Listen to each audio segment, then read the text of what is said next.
नमस्कार, जानने हक में आप सभी का स्वागत है। मैं हूं संतोष चौधरी। जानने हक यानी देश का इकलौता ऐसा टेलीविजन कार्यक्रम जो है आपके लिए, आपके हक के लिए, आपके अधिकारों के लिए। हम अपने इस कार्यक्रम में सूचना अधिकार कानून से जुड़े मुद्दों पर बात करते हैं और पारदर्शिता की बात करते हैं। तो अगर आपको आरटीआई लगाने में कहीं कोई दिक्कत आ रही है या फिर सूचना अधिकार कानून से जुड़ी कोई समस्या है तो आप हमें फ़ोन कर सकते हैं। हमारा फ़ोन नंबर है 233-86947।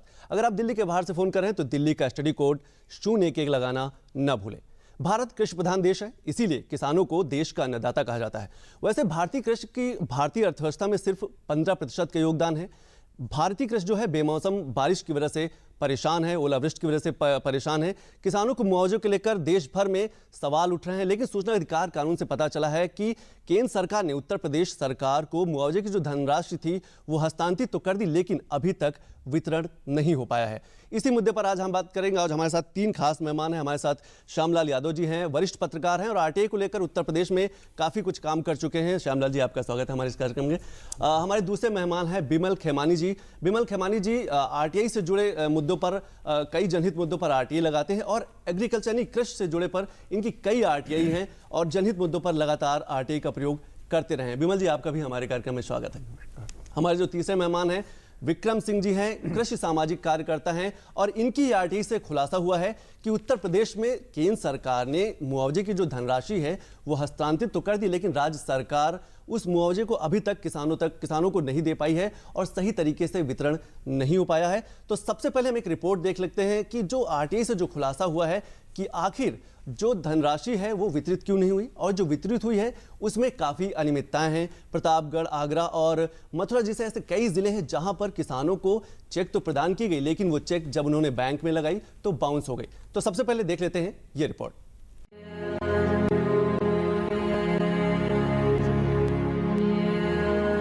मार्च के महीने में आफत बनकर बरसी बारिश ने किसानों के चेहरों की उस रंगत को उड़ाकर रख दिया जो खेतों में लहलहाती फसल देखकर आई थी। उत्तर प्रदेश समेत पड़ोसी राज्यों में हुई यह बेमौसम बारिश फसलों की बर्बादी का कारण बनी। सूचना अधिकार कानून से पता चला कि अलीगढ़ जिले की हर तहसील के लिए केंद्र सरकार ने 6 करोड़ 20 लाख रुपए दिए ताकि किसानों को मुआवजा मिल सके, पर किसानों को आज तक मुआवजा नहीं वितरित किया गया। बेमौसम बारिश और ओलावृष्टि से रबी की पूरी फसल बर्बाद हो गई। किसानों को मुआवजे की उम्मीद थी ताकि वो दोबारा कृषि के लिए तैयार हो सके, पर अफसोस उत्तम प्रदेश का दावा भरने वाली उत्तर प्रदेश राज्य सरकार ने किसानों को मुआवजा तक नहीं वितरित कर पाई। जिन किसानों को मुआवजा मिला उसमें भी कई तरह की अनियमितताएं थी। रबी की बर्बाद फसल के बाद उत्तर प्रदेश सरकार ने किसानों के लिए मुआवजे का ऐलान कर दिया। बारिश, तूफान और ओलों से खेतों में खड़ी गेहूं, चना, मटर और सरसों की करीब 15% फसल बर्बाद हो गई। पूरे उत्तर भारत में 5 से 15% तक गेहूं की फसल बर्बाद हुई। उत्तर प्रदेश सरकार ने 200 करोड़ रुपए मुआवजे का ऐलान तो कर दिया, पर मुआवजे के वितरण में निगरानी नहीं रखी गई। आज किसान परेशान हैं कि मुआवजा मिल जाता तो उनको जीने का सहारा मिल जाता और वो अपनी अगली फसल की तैयारी भी कर लेते। तो देखा आपने ये रिपोर्ट कि जहां पर चेक वितरित हुई वहां पर काफी अनियमितताएं हैं। किसी को 15 रुपए की चेक दी गई, किसी को 70 रुपए की चेक दी गई और मथुरा में तो कई ऐसे किसान हैं जिन्हें चेक तो मिली 18,000 20,000 की, लेकिन जब उन्होंने अपने अकाउंट में लगाई तो वो चेक बाउंस हो गई। बिमल खेमानी जी, सबसे पहला सवाल, सूचना अधिकार कानून से खुलासा हुआ है, आपको क्या लगता है कि आखिर किसानों तक मुआवजा क्यों नहीं पहुंच पा रहा है? कहाँ गड़बड़ी है? सबसे बड़ी गड़बड़ी जो जिला प्रशासन है, और जिला प्रशासन में सबसे जो नीचे की इकाई है लेखपाल, जिसको कानून को भी कहते हैं, उस स्तर पे जिस किसी किसान ने उस लेखपाल की जेब गरम करी उसको मुआवजा मिल गया, जिसने नहीं की उसको नहीं मिला। सूचना कानून में जब हमने इन सब सूचना मांगने की चेष्टा की तो साहब एक तहसील में कहा कि आप हमारे पास ये मुआवजे के संबंध में क्विंटलों कागज है। मेरे को समझ में नहीं आ रहा, आरटीआई में क्विंटलों कागज का कोई हिसाब ही नहीं है। उनको ये बताना चाहिए कि इतने पन्ने हैं, आप इतने रुपए दे दीजिए, किंतु उन्होंने कहा कि कई क्विंटल बोरियों में भर्ती है, आप आकर के देख लीजिए। अब बताइए क्विंटलों के कागज हम किस तरह से छानबीन कर पाएंगे? इसका मतलब सीधा सीधा है कि पूरी व्यवस्था भ्रष्टाचार में आकंठ डूबी हुई है और वो नहीं चाहते हैं कि ये भ्रष्टाचार कम हो, किसानों को सही हक मिले, ये कभी नहीं चाहते हैं। विक्रम जी, विमल खमानी जी बहुत ही सही सवाल उन्होंने उठाया कि लेखपाल एक राजस्व विभाग की एक प्राथमिक कड़ी होती है। लेखपाल यानी कि जैसे हम पटवारी कहते हैं, वही तय करता है कि किस किसान की कितनी फसल बर्बाद हुई है, क्योंकि उसे सर्वे करना होता है और वही रिपोर्ट आगे वो शासन को भेजता है, तब मुआवजा निर्धारित होता है। तो आपको लगता है कि लेखपाल मनमानी करते हैं, जिस किसान से उसके अच्छे संबंध है उसको ज़्यादा मुआवजा, जिस किसान से अच्छे संबंध नहीं उसको कम मुआवजा? ऐसा हो सकता है, कुछ ऐसी घटनाएं हुई हों, लेकिन दो पार्ट हैं इसके। एक तो उसकी अपनी लेखपाल जो है वो जितना है उनका एरिया होता है उसमें पूरी तरह से जुडिशियसली सारे उनका वो आकलन नहीं कर पाता। वो एक सरसरी नज़र पे घूम आता है एरिया में और देख करके अपने घर बैठ करके उसने बना दिया, इसमें इतना होगा, इसमें इतना होगा, लगभग यही प्रक्रिया होती है। वो जो खेमानी साहब बता रहे हैं उसमें भी कहीं ना कहीं हम जानते हैं कि उससे भी नकारा नहीं जा सकता। जो वो पार्ट प्ले करते हैं जो बैकग्राउंड में है, जिसको ज़्यादा वो नहीं कर सकते, वो भी है। तो अच्छा, आपको लगता है कि लेखपालों की संख्या भी कम है? अगर एक लेखपालों की संख्या 1 से 2 लाख जनसंख्या पे 20 से 25 लेखपाल हैं, क्या संभव है कि वो हर खेत में जाके सर्वे करें? पॉसिबल नहीं। एक बात, दूसरी बात, लेखपालों से भी ये डिस्ट्रिक्ट एडमिनिस्ट्रेशन इतनी कवायद और इतनी बेगार कराता है उनसे कि जो उनका रियल वर्क है, किसानों वाला रेवेन्यू वर्क है, वो पिछड़ जाता है। कहीं ना कहीं वही विक्टिम होता है, वही कैजुअलिटी होता है। श्यामलाल जी, उत्तर प्रदेश उत्तम प्रदेश का दावा करती है, लेकिन अगर किसानों को उनका मुआवजा ही नहीं मिल रहा, बेमौसम बारिश की वजह से, ओलावृष्टि की वजह से उनकी फसल पूरी तरीके से, रबी की फसल बर्बाद हो चुकी है, लेकिन जब केंद्र सरकार ने पैसा दिया, उत्तर प्रदेश सरकार वितरित नहीं कर पा रही, क्या देखते हैं आप? इनको नहीं समझ में आता है कि किस हाल में किसान रहता है। जो इन्होंने सामने ये लोग ले आए हैं, उसके अलावा बहुत बड़ी सच्चाई है यूपी का। मैं चूँकि यूपी से ही आता हूँ, मैं आपको बता रहा हूँ 91% किसान वहाँ के लघु और सीमांत कृषक हैं, जिनको ये भी नहीं पता होता। बहुत सारे लोग हैं उनको ये भी नहीं पता होता कि आप बता रहे हैं कि चेक जमा किया और बाउंस हो गया। तो ये इतनी शर्मनाक बात है कि हमें लगता है कि ऊपर से बहुत अच्छी पॉलिसीज़ हम लोग बनाते रहते हैं, यहाँ से पैसा रिलीज़ होकर के राज्य में पहुँच जाता है, राज्य से जिला प्रशासन के पास पहुँच जाता है, और जो एंड यूजर है एडमिनिस्ट्रेशन का, उनके पास मान लीजिए उनको भ्रष्टाचार ही करना है तो बहुत सारे तरीके मिलते हैं। लेकिन जो किसान है बेचारा, जो दिन रात अपना जिस खेती में काम करता है वो, और उसके बाद जो बर्बादी होती है, उसके बाद उतना मुआवजा आप उसको देते हैं जितना उसका परिवार का मिला करके पारिश्रमिक का भी चार्ज नहीं बनेगा, और वो भी जब वो बैंक में जमा करता है तो चेक बाउंस हो जाता है। तो ये बहुत ही शर्मनाक बात है, और मुझे लगता है कि ये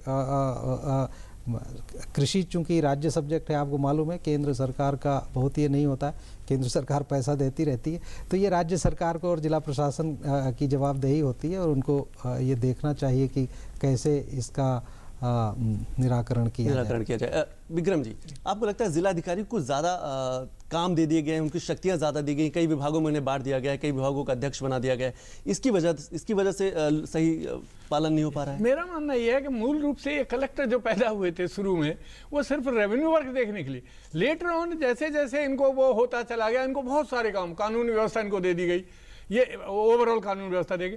डिफरेंट डिपार्टमेंट, लगभग हमने एक बार किसी जानकारी में पूछा तो बोले भाई मैं तो 60 डिपार्टमेंट की कमेटी का हेड हूँ, कौन से की बात कर रहे हो, मेरे को तो 2-3 साल में भी नंबर नहीं आता कि मैं अध्यक्षता करूँ और आपको इनके बारे में कुछ बता दूँ। उनकी भी बात सही लगती है कि उनको कुछ ज़्यादा वो दे दिया गया, मालूम नहीं राजनीतिक नेतृत्व ने इसको क्या अपनी सुविधा समझ लिया, या वैसे ही जैसे अंग्रेज थे वो एक पर्टिकुलर व्यक्ति को पकड़े, बोले हम नहीं जानते, हम तो तुझे जानते हैं भाई, तू हमें ये बता करके देना। वही इन्होंने वही चीज़ हमारे शायद राजनीतिक नेतृत्व जो आया प्रजातंत्र में, वही चीज उनको सूट करने लगे, बोले ये बढ़िया है, अगर हमें डांट रहा हो तो एक ही आदमी को पकड़ेगा, भाई तू बता दे, हमें नहीं मालूम है एग्रीकल्चर में कहाँ घोटा हो रहा, बिजली वालों में हुआ है कहाँ हुआ, वो सारी उनकी कमेटियों के हेड हैं, और दूसरे तीसरे उनका मीटिंग चलती रहती है, यही सब चलता है। मैं कहूँगा कि यहाँ थोड़ा सा मैं विक्रम साहब से डिफर करता हूँ।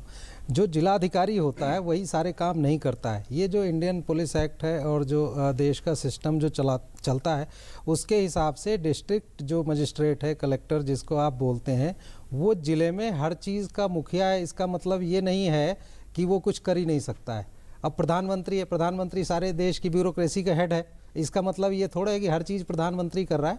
और जो ये कहा जाता है ना कि साहब हमारे पास काम बहुत है इसलिए हम गलत काम करेंगे, ये तो कोई तर्क मुझे समझ में नहीं आता कि अगर आपने लेखपाल को बहुत ज़्यादा काम दे दिया है तो वो जो है एक किसान को मुआवजा दूसरे रेट पर तय करेगा, दूसरे को दूसरे रेट पर तय करेगा, और चेक बाउंस होने का जो है उसके वर्क लोड से क्या लेना देना है साहब।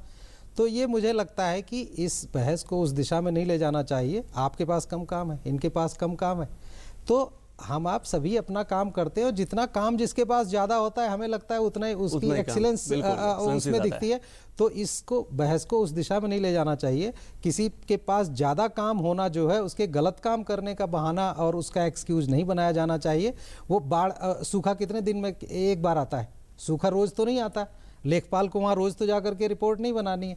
और लेखपालों की कितनी कमी हो, लेकिन आपने शुरू में बताया लेखपाल जो है हर गाँव के लिए एक लेखपाल डिप्यूट होता है।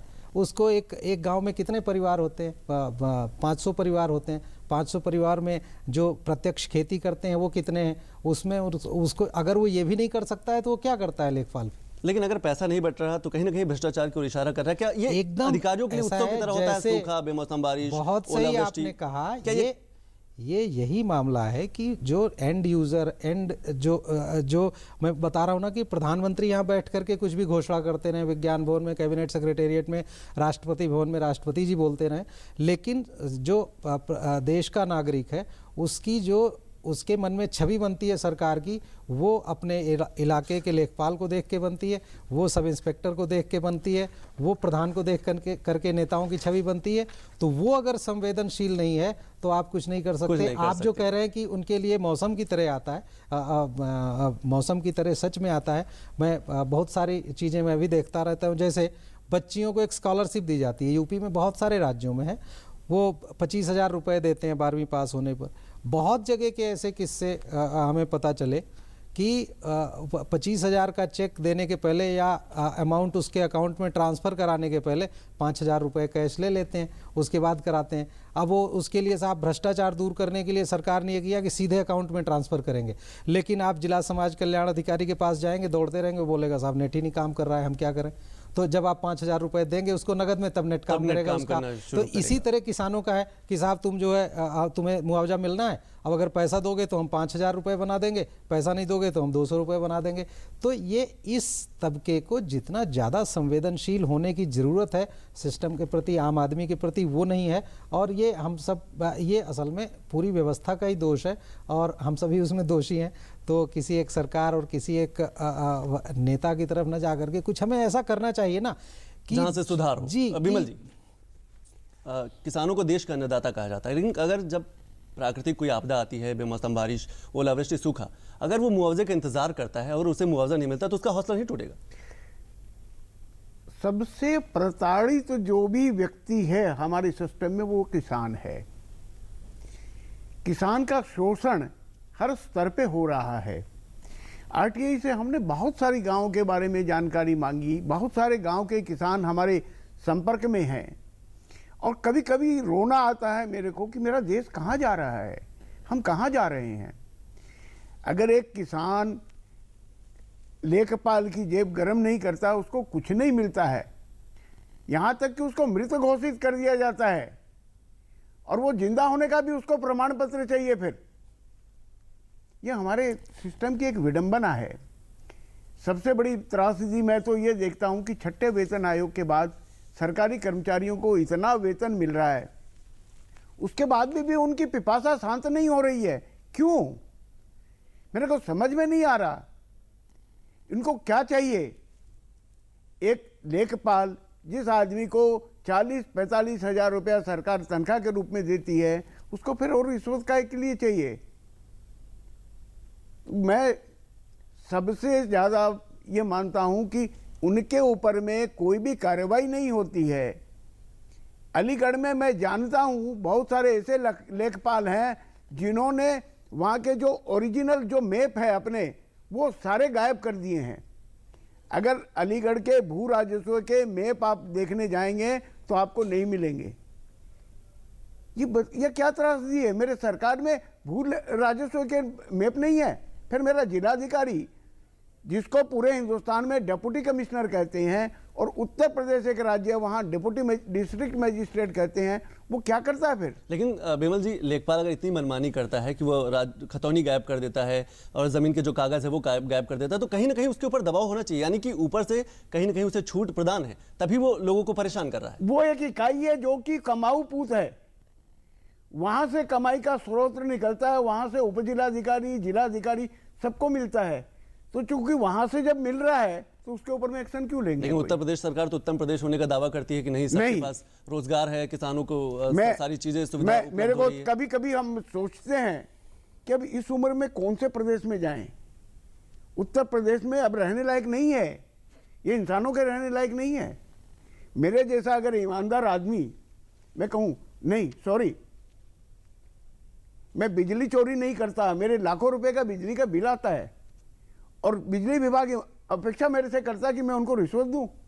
विमल जी, अब सूचना के अधिकार कानून से क्या और कुछ निकाला जा सकता है? जो पैसा किसानों तक वितरित नहीं हुआ वो या क्या उत्तर प्रदेश सरकार ने केंद्र सरकार को वापस किया, या फिर वो पैसा किसी और मत पे खर्च किया? क्या इसके लिए भी आरटीआई लगानी पड़ेगी? हमारी जो जानकारी, हमारे पास आरटीआई से जो सूचना आई है, केंद्र सरकार ने क्या रुपए दिए सूखा पीड़ितों के लिए मालूम नहीं, किंतु राज्य सरकार ने केंद्र सरकार से जो भी रकम आई उसमें 5,000 रुपया प्रति हेक्टेयर के हिसाब से और सारे तहसीलों में भेज दिया। अगर 5,000 रुपया पर हेक्टेयर होना चाहिए, जबकि किसान की कृषि की लागत 20,000 रुपया प्रति हेक्टेयर आती है, 50% मुआवजे के नाम पे 10,000 होना चाहिए, उसकी जगह 5,000 आता है। 5,000 में भी लेखपाल उसको 500 रुपये दे रहा है। मेरे को समझ में नहीं आ रहा है, ये लेखपाल के घर से जा रहा है क्या पैसा? सरकार ने 5,000 रुपया प्रति हेक्टेयर के लिए हिसाब से दिया, उसको देना चाहिए। बिल्कुल बिल्कुल बिल्कुल देना चाहिए। और अभिव्यक्त है एक छोटे से ब्रेक का। ब्रेक के बाद जब वापस आएंगे तो फसल बीमा योजना के बारे में भी बात करेंगे कि आखिर क्या इस योजना का फायदा किसानों को मिल रहा है या नहीं। सुर्खियों की भीड़ में अहम खबरें, असल मुद्दे जो डालते हैं आपकी जिंदगी पर असर, दिन भर की हर बड़ी खबर का बेबाक विश्लेषण, सच, सटीक, संपूर्ण। न्यूज नाइट, सोमवार से शुक्रवार रात 8 से 10 बजे सिर्फ डीडी न्यूज पर।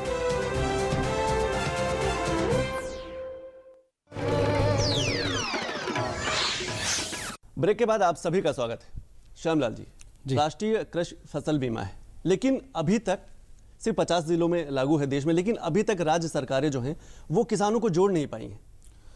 ऐसा है, जो फसल बीमा योजना है उसमें बहुत सारी समस्याएं, पिछली सरकार ने ही उसके रिव्यू करने की एक प्रोसेस शुरू की थी और अभी सारे स्टेक होल्डर्स की राय लेकर के जो मौजूदा केंद्र सरकार है उसको फिर से नए सिरे से लागू करने वाली है। तो जहाँ तक मेरी जानकारी है, जो कृषि मंत्री हैं राधा मोहन सिंह जी, उन्होंने सभी राज्यों को चिट्ठी लिखी है और राज्यों से कुछ राज्यों से जवाब भी आया है। संयोग से मैंने उनमें से कुछ प्रपत्र जो है वो आरटीआई के जरिए निकाला था।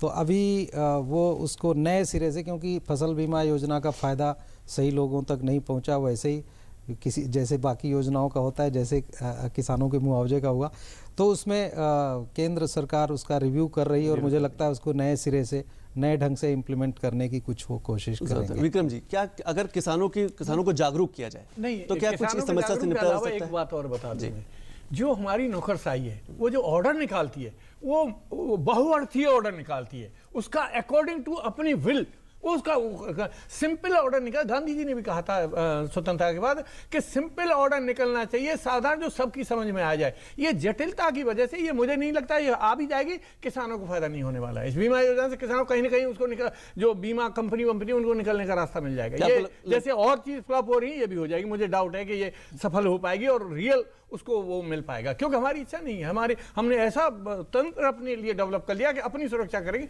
बाकी ठीक है। सूचना के अधिकार कानून से ये मामला सामने आया है, लेकिन जो कृषि विभाग है, क्या उसको जरूरत है कि वो किसानों तक पहुंचे, किसानों को जागरूक करे, सरकारी जो योजनाएं हैं उनके बारे में बताए? कहीं होता है, आपको दिखता है? होता है, बहुत कम होता है। बस गोष्ठी के नाम पर होता है, चाय पानी हो जाएगी, भाषण हो जाएंगे, एक आध जागरूक किसान आएगा, वो अपनी बात रखेगा, हाँ ये हो।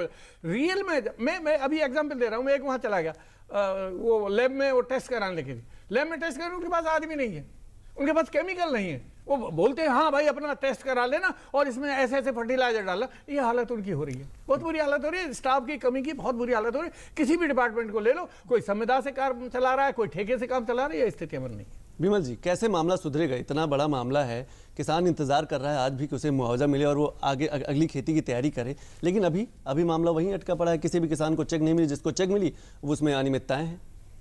जब तक शासन में कठोरता नहीं आएगी तब तक कुछ भी नहीं होगा। इसके लिए मैं सबसे बड़े जो चीज़ है कि जो हमारी ब्यूरोक्रेसी है, टॉप ब्यूरोक्रेट, ICS, IAS और PCS अधिकारी और राजनेता, उनको दोषी मानता हूँ। वो अपने स्वार्थ के लिए अपनी मनमानी करते हैं। किसी सही बात के ऊपर में, किसी गलत अधिकारी के ऊपर में वो कोई भी एक्शन नहीं लेते हैं। मेरे यहाँ एक ADM सिटी बिजली चोरी में पकड़ा गया, उसमें कुछ नहीं हुआ। जिले का एक बहुत बड़ा प्रशासनिक अधिकारी ADM सिटी वो कटिया चोरी करके बिजली अपने घर में यूज कर रहा है। हमने मुख्यमंत्री तक को लिखा, साहब कोई एक्शन नहीं हुआ। आपको लगता है कार्रवाई करने की जरूरत है किसी भी मुद्दे पर, किसी भी मसले पर? जब तक ऊपर से प्रशासन कार्रवाई नहीं करेगा तब तक मामला नहीं सुधरेगा। जो जनप्रतिनिधि हैं उनका कितना योगदान हो सकता है, वो चाहे पार्षद हो, विधायक हो या सांसद हो? अगर वो ऐसा कुछ मामला सामने निकल कर आता है, वो चाहे सूचना का अधिकार कानून से आता हो, उनको क्या आगे आना चाहिए, लोगों को जागरूक करना चाहिए? बट बहुत ज्यादा गंभीरता है ना, उनकी अपनी प्रायोरिटी है और किसान किसी की प्रायोरिटी में नहीं है। निश्चित मान लीजिए किसान किसी की प्रायोरिटी में नहीं है, वो सबसे लास्ट लाइन में, उसके बारे में कोई नहीं सोचता। उसके बारे में मेरा एक सजेशन है, अमेरिका गया था, मैंने ऐसी किसानों की स्टडी किया। वहां पर एक बहुत सिंपल तरीका था कि जिस किसान ने अपनी जमीन में कुछ बो दिया है वो किसी भी चैनल से नहीं आएगा, गवर्नमेंट सीधा उसके खाते में भेज देगी जो भी सब्सिडी दे रही है। इसी तरह से अगर डैमेज हो गया है, आप अभी जैसे हमने पता लगाया कि एक किसान के पास क्षेत्रफल है करीब 5 हेक्टेयर और उसे मुआवजा दिया गया 750 रुपये। वो पूछा कि यार मैं क्या करूं? मैंने सरकार ये भाई ले लो, तुम नहीं भी लोगे तो भी तो ये कहीं जहन्नुम में चला जाएगा, कोई किसी पे कोई फर्क नहीं पड़ने वाला। तो जितना सिंपलीफाइड बना सकते हो, जितना शॉर्ट ये जो चैनल है इसे जितना शॉर्ट कर देंगे किसान तक या किसी तक भी एडवांटेज पहुंचने की, उससे मुझे लगता है फायदा होगा। Otherwise as a human being अगर मुझे मौका मिलेगा और मैं किसी चीज से डरूंगा ना, मैं भ्रष्टाचार कर लूंगा। मैं डरता हूं इसलिए कि अगर मैं पकड़ा गया तो ये पनिशमेंट हो जाएगा। वो पकड़े जाने का, छूट जाने का हमारे यहाँ पूरा मौका मिलता है। जुडिशरी बड़ा लंबा टाइम देती है, बहुत मौके, इसलिए भी जो है भ्रष्टाचार जो है आसानी से कर्व नहीं होगा। सिर्फ इसका यह है कि शॉर्टेस्ट लाइन कर दीजिए कि जो हम एडवांटेज देना चाह रहे हैं किसान को, उनके खाते हैं। अब तो वो आ गया है, वो क्या है, नंबर बढ़ गए ना, आधार कार्ड आए भाई, ये इतना हो गया, इस एरिया में इतना, डायरेक्ट उनके पैसे में दो। कोई बीच का होगा तो जो बता रहे खिमानी जी, इसको मना नहीं किया जा सकता, ह्यूमन नेचर है वो। आप देखिए कहीं भी हमको, हमारे लोग ट्रैफिक वायलेशन से जब अमेरिका में चले जाते एक चीज को फॉलो करते, उनको मालूम है कि अगर कहीं पकड़ा जाएगा तो डेफिनेटली पनिशमेंट, नो एस्केप। और यहाँ अरे बोले देख लेंगे यार सब, यहाँ पर वही आदमी सेम पर्सन जो वहां पर, तो हमको डर नहीं, हमको नियम का कानून का डर नहीं। नियम कानून इतना डिले हमारे यहाँ हो रहा है, इसको शॉर्ट करने की कोशिश नहीं की, इसे सिंपल करने की कोशिश नहीं, वो सारी समस्या की जड़ है। विमल जी, लास्ट कमेंट आपका, आखिर कैसे सुधरेगा, किसानों को मुआवजा कैसे मिलेगा? सूचना अधिकार कानून से मामला तो सामने आ गया है, लेकिन मुआवजा कैसे मिलेगा? किसान आज भी इंतजार कर रहे हैं। अगर बड़ी ईमानदारी से, मेरा अपना मानना कि आधार कार्ड से अगर सब कुछ लिंक कर दिया जाए, जैसे बड़ी ताज़ा उदाहरण दीजिए LPG सब्सिडी का, आधार कार्ड से लिंक करने के बाद में सरकार को करोड़ों रुपए की बचत हुई है।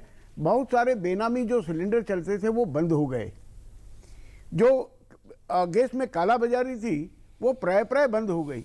आज वही अगर सब्सिडी आधार कार्ड से जोड़ दी जाए, बैंक अकाउंट से जोड़ दी जाए, तो बीच में से जितने भी आदमी आप हटा देंगे बीच से चैनल से, उतना ही भ्रष्टाचार कम हो जाएगा और देश में खुशहाली भी आएगी। विक्रम जी, लास्ट कमेंट क्या देखते हैं आप?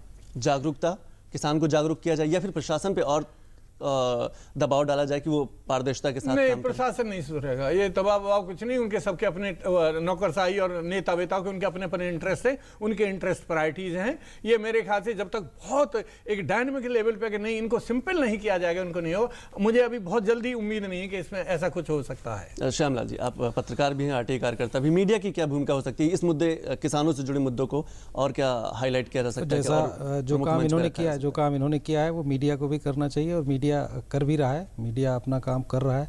लेकिन जिनको अपना काम करना चाहिए, मतलब जो सरकारी मशीनरी है, अब वही बात आती है जैसा इन्होंने अभी शुरू में कहा ना, कि आपने भी कहा कि बहुत कमी है और वर्कलोड बहुत ज़्यादा है।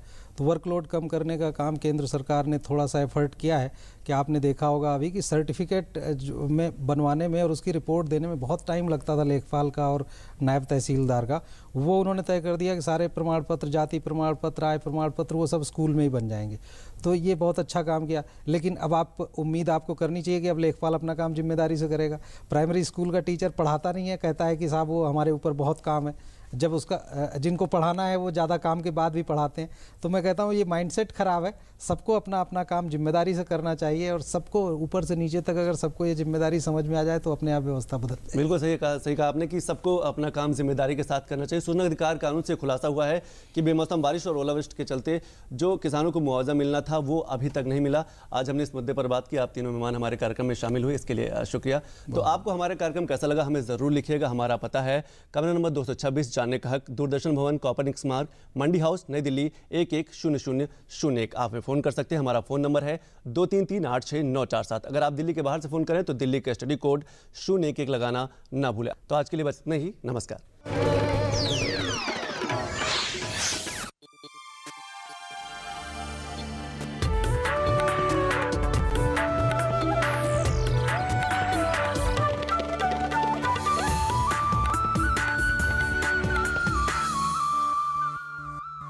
वार्मिंग